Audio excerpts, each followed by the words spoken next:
The Fat Controller's engines are proud of how useful they are. It makes them feel important. But none of them feels more important than Gordon.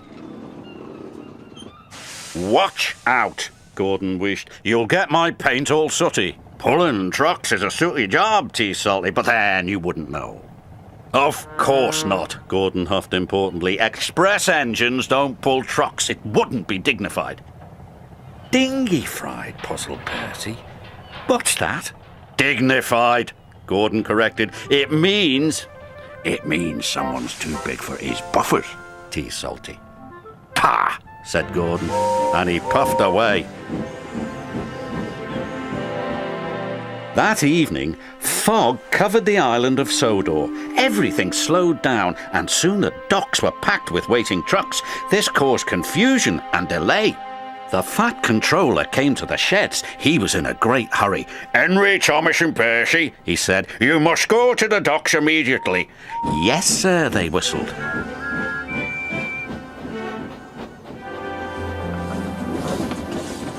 Then the Fat Controller turned to the big blue engine. "You too, Gordon," he said. "I need a big engine to take the trucks where they won't be in the way." "Trucks!" huffed Gordon. He could not believe what he had heard. Gordon wasn't happy to be pulling trucks. He waited impatiently while they were shunted into place. Hurry up, chuffed Gordon crossly. "Why the rush, Gordon?" asked Thomas. "If I must pull trucks, then I'll show Salty how an express engine pulls trucks," Gordon huffed. "Careful, Captain," Salty tooted. "You don't want to get too big for your buffers." But Gordon ignored Salty.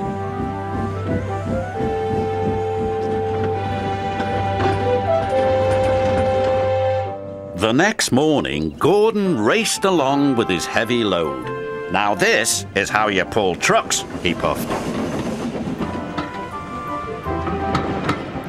But the signalman had accidentally left the point switched to the branch line. Gordon rattled through the junction. "That's strange," he exclaimed. "I'm on the branch line."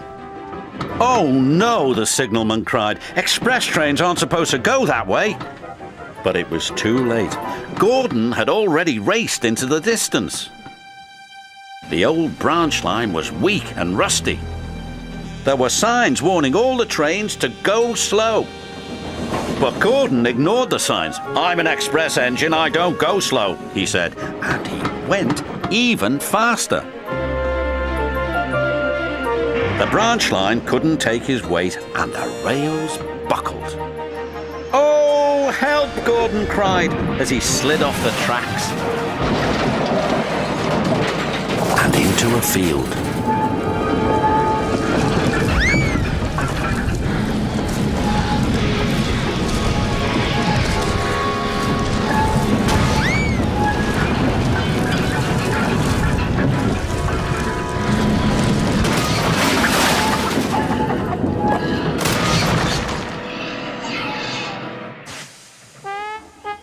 No one was hurt, but poor Gordon felt very undignified. "What will the Fat Controller say?" he groaned. He found out soon enough.